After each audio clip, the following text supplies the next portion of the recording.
thing I don't understand about Richard is he's in his 60s. Short shorts? At your age? It's a little ambitious. I mean, am I the only guy who's ever had a grandpa or a gym membership that thinks 60 and short shorts is a little... Like there's sweating the oldies outtakes video that I don't know about, like, and 1, and 2, you're like, cut. Oh, cut. Oh. Can we get some duct tape on Richard and the little Simmonses, please? That is, It's this furry little bungee jumpers. That's a terrible...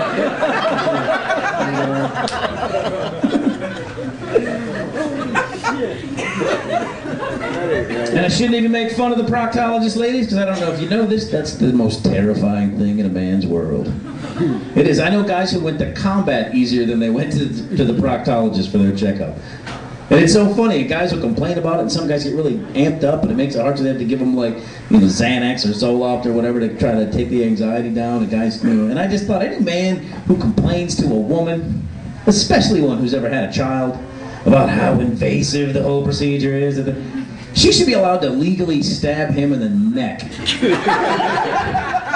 Like, I don't even know how you would complain to a woman about that. Because especially the stuff you guys have to go through, you know, it's just like... And I don't know if you know this, guys, but women aren't always really supportive about your problems anyways. They don't genuinely care all the time. Like, how would you even bring that up? I could just see it now and be like, a well-lubed finger for 30 seconds. Oh, you poor dear. How did that whole thing happen? Did he get drunk, stick it in, say it was a mistake, but could he keep it there anyways? What happened? Was it a game of just the tip? Really? Is that what happened? He said he was going to break up if you don't let him try it at least once. That's probably what happened. Poor baby. You guys are so terrified. They act like if you do that, there's like a gay button back there or something. They're going to flip a switch on you and secretly trick you, and then you're going to be playing for the other team. And it's, you know, like you're going to be in there in a procedure that could save your life. Now, I'm not encouraging people to put things in my butt, okay? I'm just saying that this is a medical procedure. Very important. The guy's going to be in the middle of it and be like, all right, now just bend over. Now you're going to feel a little discomfort and then a little pressure. Okay. Oh, clearly not comfortable. Ah, okay, yeah, step 1, check. Not comfortable. All right. I don't know if I really feel any of the, I don't know, clang, clang, clang with the trolley. Ding, dang, dong with, I think we have pressure. I felt pressure. I'm just going to change it. You start tap dancing and jazz hands out of the room. Such babies. It's not going to happen. And I can say that because I have seen childbirth. Yeah, who here has seen childbirth? Oh. Like, I was in the Marine Corps and I was completely not prepared for what I saw. They were like, here's your beautiful baby boy. I was like, ooh, oh, shit.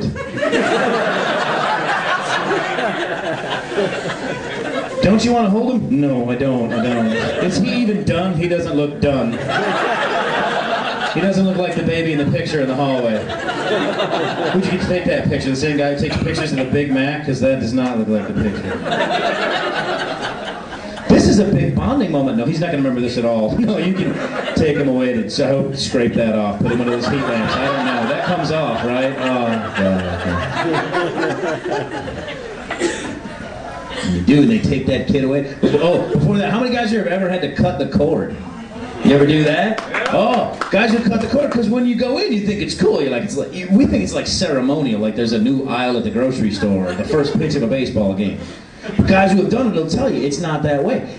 What you don't understand is that cord has the consistency of a bike chain. You can't just cut that. You get in there, you're like, oh, this is not a big deal. Like, here, I can do this.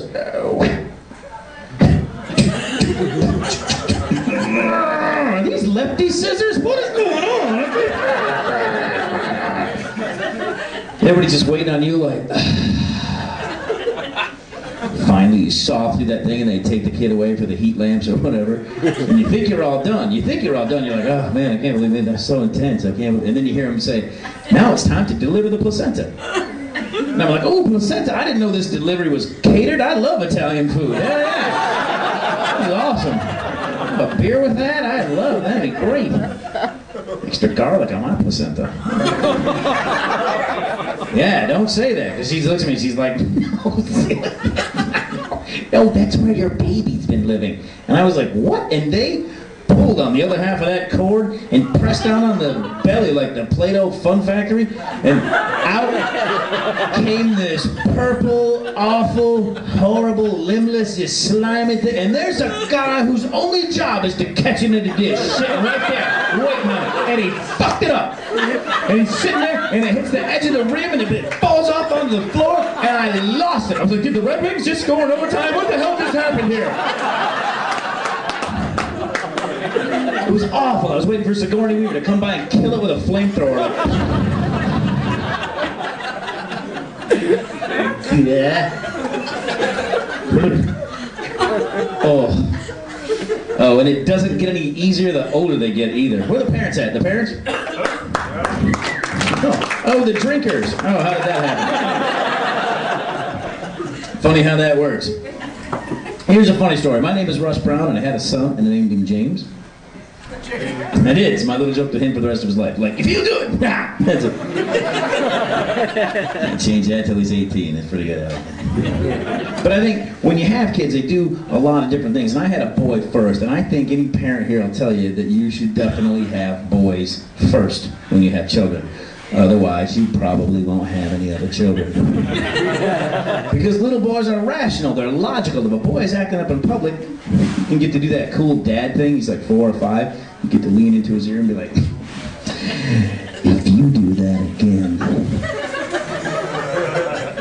I'm gonna push you down those stairs and tell people you tripped.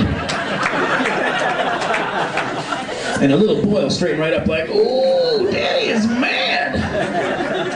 It's awesome. And I'm not saying you should beat your children. I'm not. I'm going to tell you that's your first instinct. That's the first thing that every parent has had, that moment where they're like, oh, if you were taller, I would sock you right in the eye. I can't believe you did that. Oh,